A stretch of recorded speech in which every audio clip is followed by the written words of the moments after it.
पहला कुरिन्थियोस का 2 अध्याय उसके 12 पद से हम देखेंगे। पहला कुरिन्थियोस का 2 अध्याय उसके 12 पद,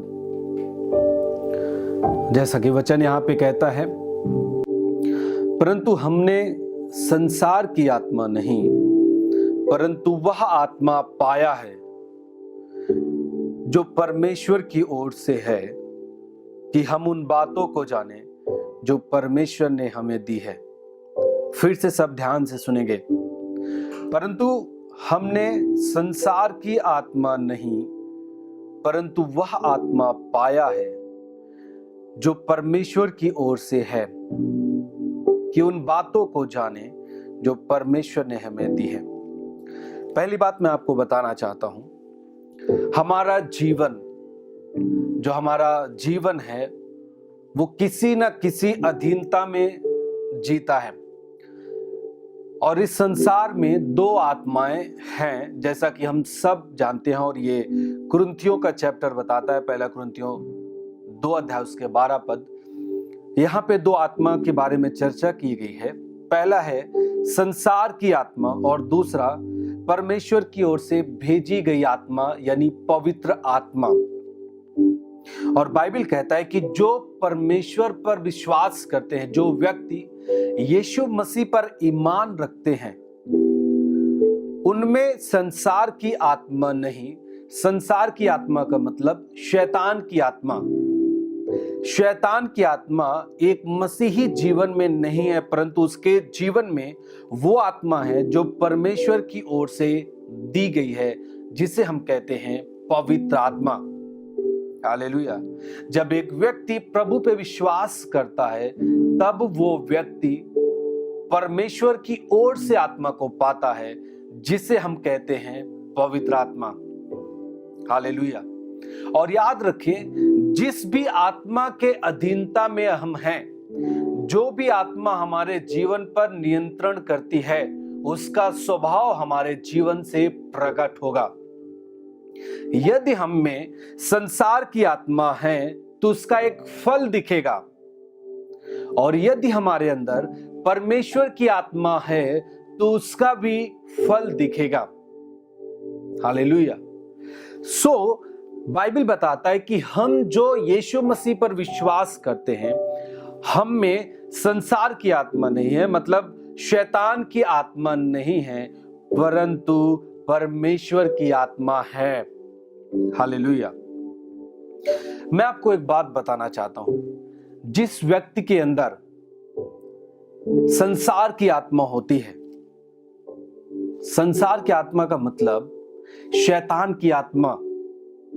और जब एक आत्मा, एक शैतान की आत्मा जिस व्यक्ति के जीवन में रहती है, उसके जीवन को वो तहस नहस करता है। क्योंकि बाइबल बताता है कि जो शैतान है वो चोरी करने, घात करने और नष्ट करने के लिए आता है, परंतु परमेश्वर का पुत्र यीशु इसलिए आया कि लोग जीवन पाएं, बहुतायत का जीवन पाएं। हालेलुया। यदि आप एक उदाहरण देखें तो जो घटना का जिक्र है बाइबल में, गिरासेनियों की जो जगह थी, वहां पर आपने पढ़ा होगा, जो एक व्यक्ति था जिसके अंदर दुष्ट आत्माएं थी। दुष्ट आत्मा मतलब शैतान की आत्मा, संसार की आत्मा उसके अंदर समाया हुआ था। और आप देख सकते हैं कि उस व्यक्ति की जो परिस्थिति थी वो किस प्रकार से हो गई थी। और बाइबल कहता है कि उसके अंदर जो आत्मा थी वो पूरी सेना समाई हुई थी। और बाइबल कहता है कि लोग उसे बांध कर रखना चाहते थे, सांकलों से बांधते थे, परंतु बाइबल कहता है कि वो व्यक्ति उस सांकलों को तोड़ डालता था। और वो व्यक्ति कपड़ा नहीं पहनता था, वो नग्न रहता था।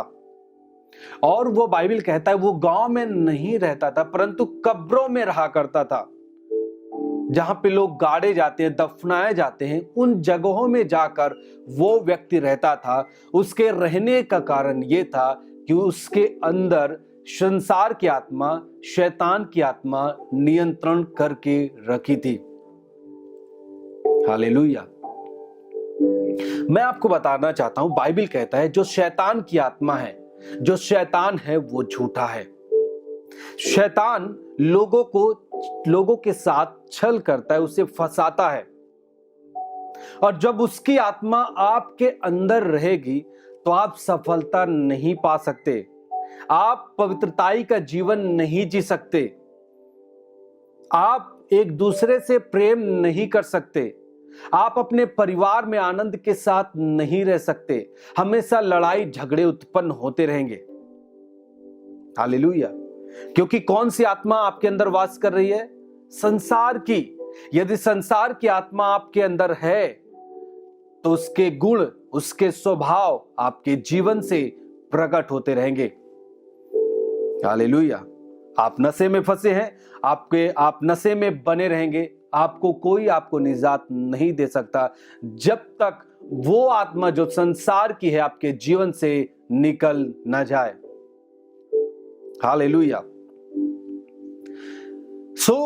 जब हम यीशु मसीह पर विश्वास करते हैं, हमारे पास एक सुनहरा मौका होता है कि हमारे अंदर वो संसार की आत्मा नहीं, वो संसार की आत्मा बाहर कर दी जाती है और हमारे अंदर परमेश्वर की ओर से आत्मा दी जाती है।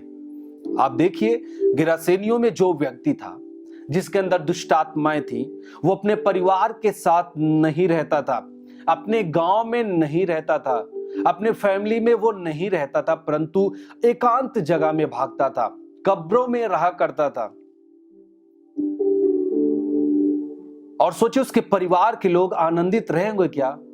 उसके परिवार के लोग दुखी रहते रहे होंगे। उस समय दुख में थे, पीड़ा में थे। लेकिन बाइबल बताता है यीशु मसीह उस जगह में जब पहुंचा तो यीशु ने उस व्यक्ति को जो दुष्टात्मा से जकड़ा हुआ था आजाद कर दिया और उसके अंदर जो आत्मा थी वो पूरी तरीके से निकल गई और बाइबल कहता है वो व्यक्ति पूरी तरीके से चंगा हो गया। हालेलुया। फिर वो कपड़े पहना, उसे कब्र में रहना पसंद नहीं, अब वो घर में वो अपने परिवार के साथ रहने लगा। हालेलुया।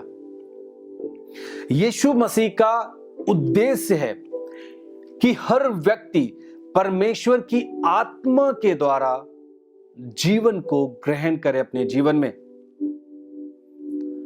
परमेश्वर चाहता है कि मेरी स्पिरिट, मेरी आत्मा इनके परिवार पर नियंत्रण करे, क्योंकि जब परमेश्वर की आत्मा आपके ऊपर नियंत्रण करेगा, हर बुराई आपके जीवन से, आपके परिवार से खत्म होती जाएगी।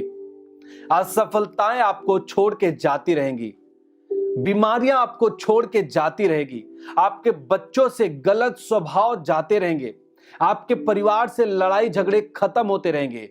वो प्रेम जो परमेश्वर की ओर से है आकर ठहरेगा आपके परिवार में।